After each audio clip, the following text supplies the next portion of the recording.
16 दिन से झज्जर के लघु सचिवालय में आशा वर्कर अपनी मांगों को लेकर धरने पर बैठी है, लेकिन सरकार है कि उनकी अनदेखी कर रही है। आज जब हमने बात की तो उन्होंने बताया कि पिछले काफ़ी दिनों से हम लोग धरने पर बैठे हैं, सरकार है कि मूक दर्शक बनकर बैठी है। उन्होंने कहा आगामी चुनाव में सरकार को इसका खामियाजा भुगतना पड़ेगा, क्योंकि आशा वर्कर फ्रंटलाइन वर्कर के तौर पर काम करती है। साथ ही जो भी जिम्मेवारी सरकार के द्वारा हमारी लगाई जाती है हम उस पर खरा उतरते हैं, उसके बावजूद भी सरकार हमारी अनदेखी कर रही है। उन्होंने कहा हमारा न्यूनतम वेतन लागू किया जाए। साथ ही उन्होंने कहा 2018 में जो हमारी लिखित में मांगे थी उसको सरकार लगातार अनदेखा कर रही है। जब तक सरकार हमारी इन मांगों को पूरा नहीं करेगी तब तक हम शांतिपूर्वक इसी तरह धरने पर बैठे रहेंगे। जब हम लोगों ने पूछा कि आपके धरने प्रदर्शन से कहीं ना कहीं आम लोगों को परेशानी हो रही है, तो उन्होंने कहा ये सरकार की जिम्मेवारी है कि कोई भी कर्मचारी अगर परेशान है तो उसकी समस्या का जल्द से जल्द समाधान कर उनको वापस ड्यूटी पर भेजा जाए। उन्होंने कहा हम लोग भी नहीं चाहते कि हम लगातार धरना दें, हम भी चाहते हैं कि हमारी वजह से लोगों को जो परेशानी हो रही है वो हम समझते हैं, लेकिन करें क्या, मजबूरी में हम लोगों को बैठना पड़ा है, क्योंकि लगातार सरकार से हम लोग बातचीत कर रहे थे लेकिन सरकार लगातार हमें झूठ बोलने का काम कर रही थी। उन्होंने कहा सरकार जब सत्ता में आई थी तो बड़े बड़े वादे कर हम जैसे कर्मचारियों के दम पर ही वो सत्ता में बैठी है, लेकिन आज कर्मचारियों का शोषण करने का काम भी सरकार के द्वारा किया जा रहा है। उन्होंने कहा जब तक सरकार हमारी मांगे नहीं मानेगी ये धरना प्रदर्शन जारी रहेगा। उन्होंने कहा महिलाओं का त्यौहार होता है तीज, उस पर भी हमें धरना प्रदर्शन करना पड़ा, लेकिन हमें चाहे कितने भी दिन बैठना पड़े, जब तक सरकार हमारी मांगों को नहीं मानेगी हम लोग इसी तरह धरने पर बैठे रहेंगे।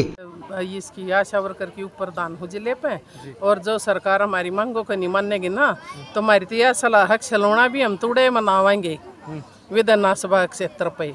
और तीज मारी नहीं मनन दी, रक्षाबंधन मारा नहीं मनन दे तो हम सरकार ने छोड़ देंगे। हम भी सरकार ने ऐसा नतीजा देंगे कि कुर्सी पर तक मारेंगे। यही चौधरी बने रहे बैठ कर न अक मारे बिना तो कुछ नहीं, इन न्यू ने मेरा जनता बिना कुछ नहीं। वैसे तो ये कहते हैं औरता ने अक भाई बेटी बचाओ बेटी पढ़ाओ, ये हम क्या औरत नहीं, हम किसी की बहन बेटी नहीं है। हमने 15-16 दिन हो गए आज धरने पर बैठे हुए, लेकिन सरकार हमारा कोई संज्ञान नहीं ले रही। फ्री में काम करवाना है और शोषण करना है, तो इस तरह का शोषण हम नहीं करने देंगे जी। अपना नाम अनीता है, मैं जिले की सेक्रेटरी हूँ, राज्य की कैशियर हूँ जी। आप सभी धरने पर बैठे हैं? हाँ जी। इससे काफी लोगों को परेशानियों का सामना करना पड़ रहा है। जी, लोगों को परेशानियों का सामना करना पड़ रहा है और हम जवाब देते देते थक चुके हैं।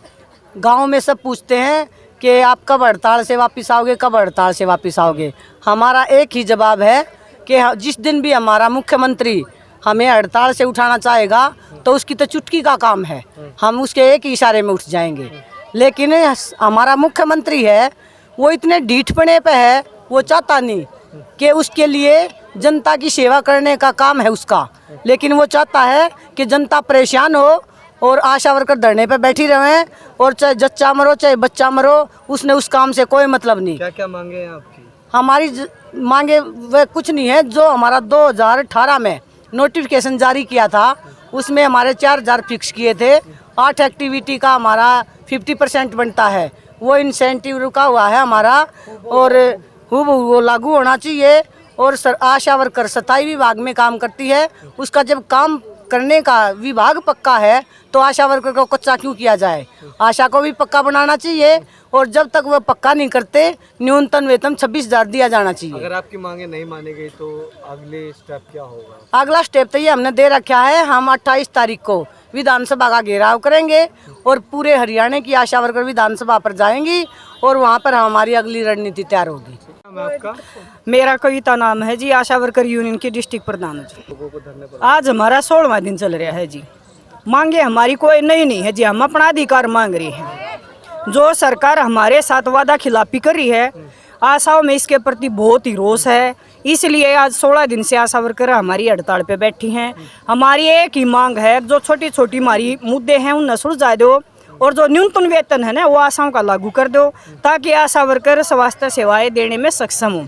देखिए इससे पब्लिक को भी बड़ी परेशानी का सामना करना पड़ता है। बिल्कुल। जब आप लोग धरने पर बैठे हैं तो पब्लिक बड़ी परेशान। हम बिल्कुल है। क्या कहना चाहेंगे उसको लेकर के जी, सरकार की जिम्मेवारी है। सरकार किस लिए बनाई थी?